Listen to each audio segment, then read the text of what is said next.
I'm a gamer, so I like to have goals. I like special missions and secret objectives. So here's my special mission for this talk. I'm going to try to increase the lifespan of every single person in this room by 7.5 minutes. Literally, you will live 7.5 minutes longer than you would have otherwise just because you watched this talk. Okay, some of you are looking a little bit skeptical. That's okay, because check it out. I have math to prove that it is possible. And it won't make a lot of sense now. I'll explain it all later. Just pay attention to the number at the bottom, plus 7.68245,837 minutes. That will be my gift to you if I'm successful in my mission. Now, you have a secret mission too. Your mission is to figure out how you want to spend your extra 7.5 minutes. And I think you should do something unusual with them, because these are bonus minutes. You weren't going to have them anyway. Now, because I'm a game designer, you might be thinking to yourself, I know what she wants us to do with those minutes. She wants us to spend them playing games. Now, this is a totally reasonable assumption, given that I have made quite a habit of encouraging people to spend more time playing games. For example, in my first TED Talk, I did propose that we should spend 21 billion hours a week as a planet playing video games. Now, 21 billion hours, it's a lot of time. It's so much time, in fact, that the #1 unsolicited comment that I have heard from people all over the world since I gave that talk is this: Jane, games are great and all, but on your deathbed, are you really going to wish you spent more time playing Angry Birds? This idea is so pervasive that games are a waste of time that we will come to regret that I hear it literally everywhere I go. For example, true story, just a few weeks ago, this cab driver, upon finding out that a friend and I were in town for a game developers conference, turned around and said, and I quote, "I hate games, waste of life. Imagine getting to the end of your life and regretting all that time." Now, I want to take this problem seriously. I mean, I want games to be a force for good in the world. I don't want gamers to regret the time they spent playing, time that I encourage them to spend. So I've been thinking about this question a lot lately. When we're on our deathbeds, will we regret the time we spent playing games? Now, this may surprise you, but it turns out there is actually some scientific research on this question. It's true. Hospice workers, the people who take care of us at the end of our lives, recently issued a report on the most frequently expressed regrets that people say when they are literally on their deathbeds. And that's what I want to share with you today. The top 5 regrets of the dying. #1, I wish I hadn't worked so hard. #2, I wish I had stayed in touch with my friends. #3, I wish I had let myself be happier. #4, I wish I'd had the courage to express my true self.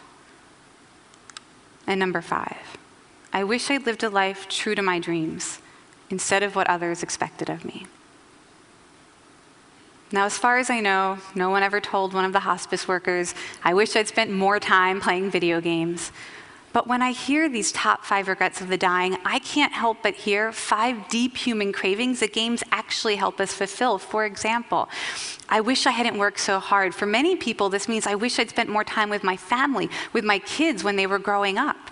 Well, we know that playing games together has tremendous family benefits. A recent study from Brigham Young University's School of Family Life reported that parents who spend more time playing video games with their kids have much stronger real-life relationships with them. I wish I'd stay in touch with my friends. Well, hundreds of millions of people use social games like Farmville or Words with Friends to stay in daily contact with real-life friends and family. A recent study from Michigan University showed that these games are incredibly powerful relationship management tools. They help us stay connected with people in our social network that we would otherwise grow distant from if we weren't playing games together. I wish I'd let myself be happier. Well, here I can't help but think of the groundbreaking clinical trials recently conducted at East Carolina University that showed that online games can outperform pharmaceuticals for treating clinical anxiety and depression. just 30 minutes of online gameplay a day was enough to create dramatic boosts in mood and long-term increases in happiness. I wish I'd had the courage to express my true self. Well, avatars are a way to express our true selves, our most heroic, idealized version of who we might become. You can see that in this alter ego portrait by Robbie Cooper of a gamer with his avatar.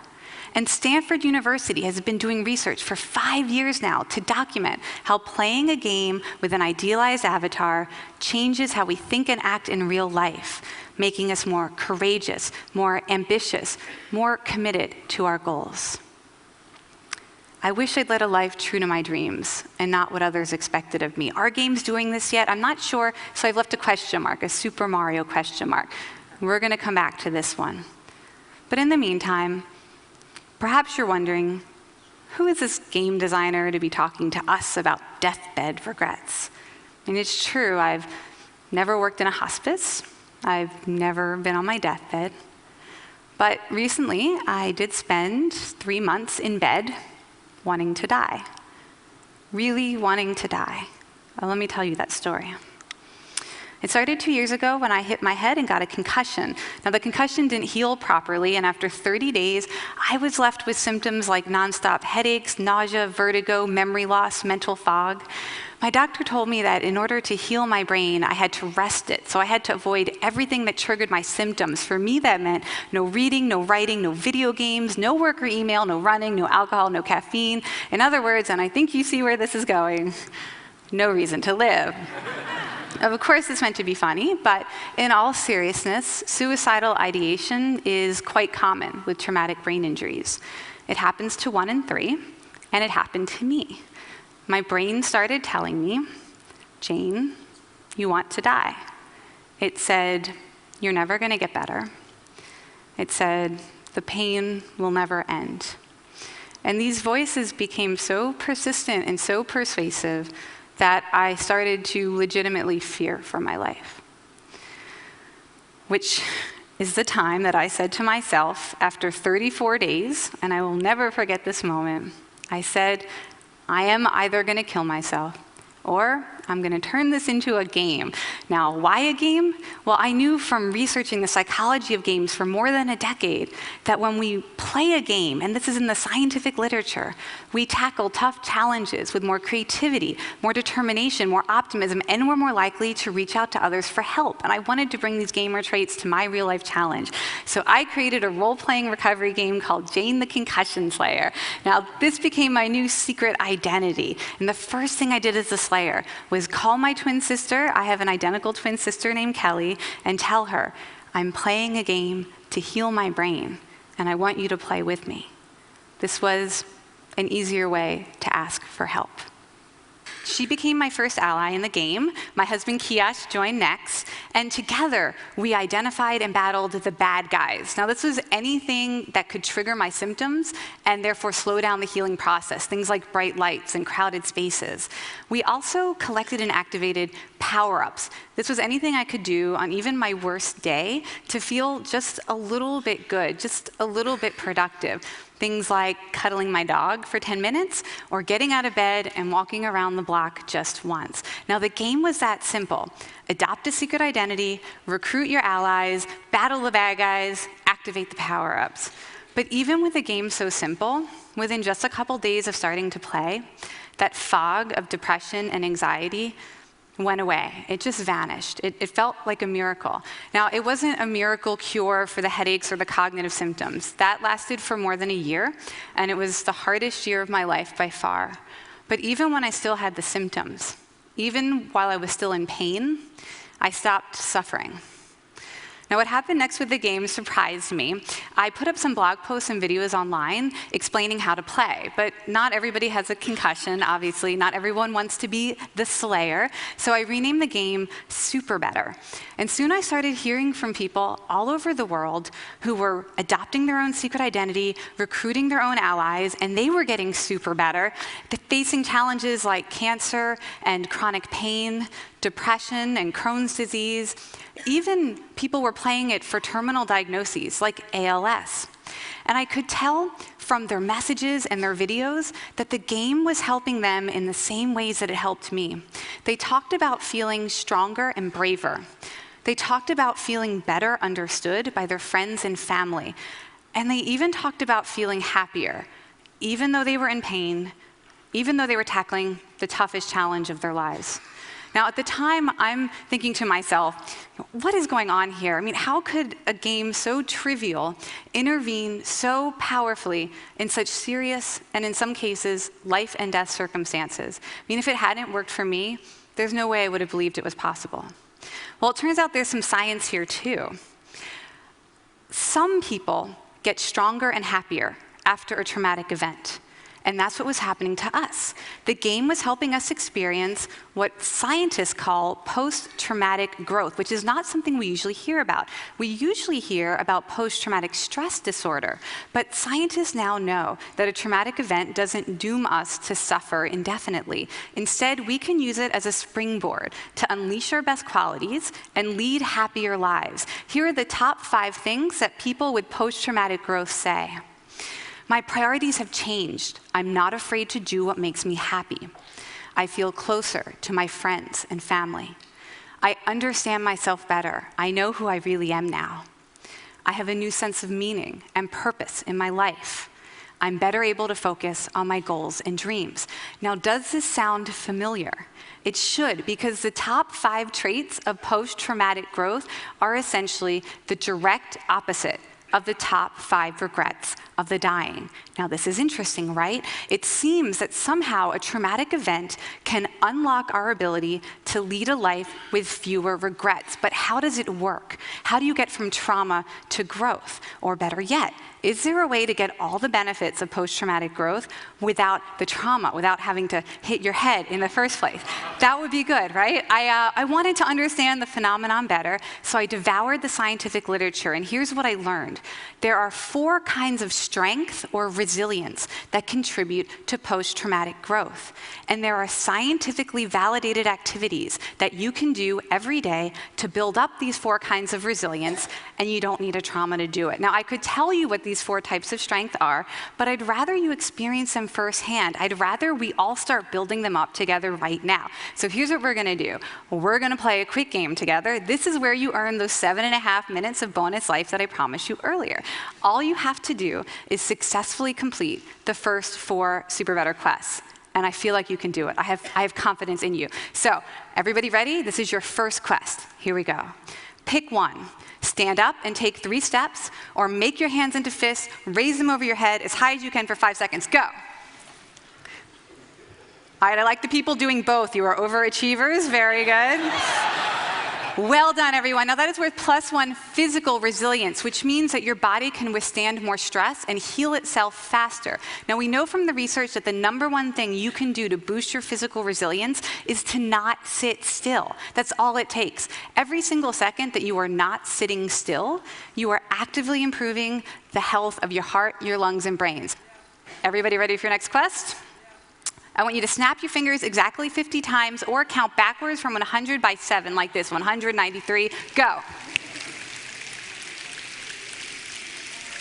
Don't give up. Don't let the people counting down from 100 interfere with your counting to 50.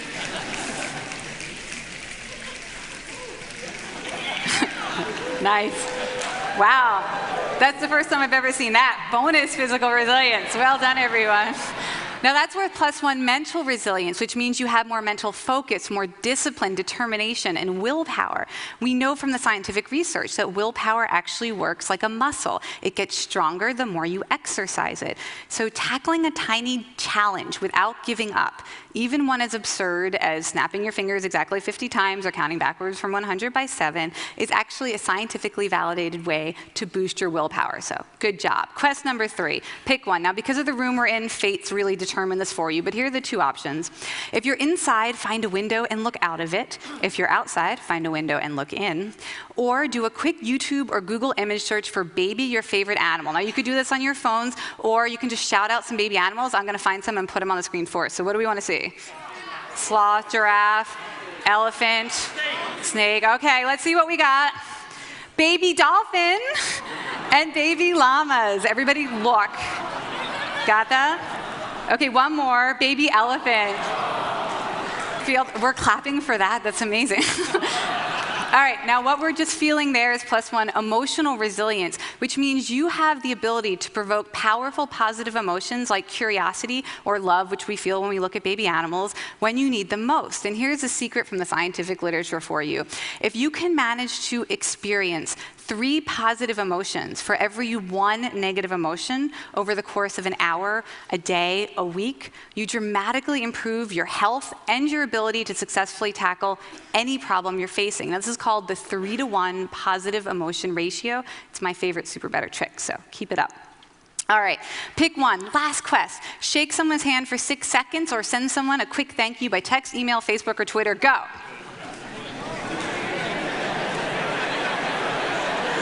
Looking good. Looking good. Nice, nice. Keep it up.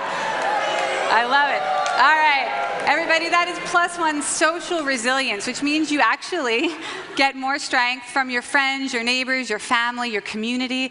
Now, a great way to boost social resilience is gratitude. Touch is even better. Here's one more secret for you. Shaking someone's hand for 6 seconds dramatically raises the level of oxytocin in your bloodstream. Now, that's the trust hormone. That means that all of you who just shook hands are biochemically primed to like and want to help each other. This will linger during the break, so take advantage of the networking opportunities. Okay, well, you have successfully completed your 4 quests, so let's see if I successfully completed my mission to give you 7.5 minutes of bonus life. And here's where I get to share one more little bit of science with you. It turns out that people who regularly boost these 4 types of resilience, physical, mental, emotional, and social, live 10 years longer than everyone else. So this is true. If you are regularly achieving the 3-to-1 positive emotion ratio, if you are never sitting still for more than an hour at a time, if you are reaching out to one person you care about every single day, if you are tackling tiny goals to boost your willpower, you will live 10 years longer than everyone else. And here's where that math I showed you earlier comes in. So the average life expectancy in the US and the UK is 78.1 years. But we know from more than 1,000 peer-reviewed scientific studies that you can add 10 years of life to that by boosting your 4 types of resilience.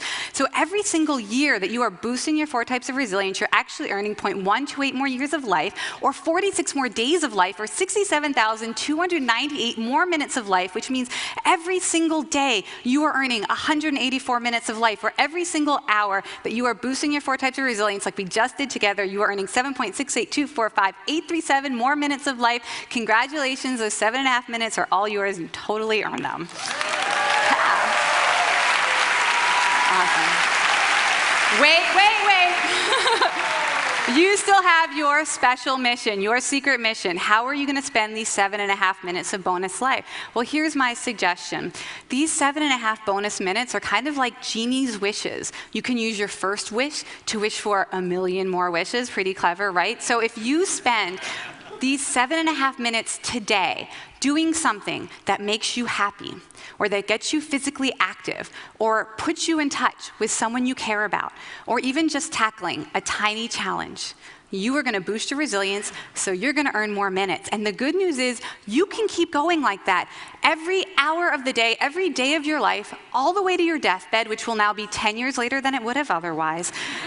And when you get there, more than likely, you will not have any of those top 5 regrets, because you will have built up the strength and resilience to lead a life truer to your dreams. And with 10 extra years, you might even have enough time to play a few more games. Thank you.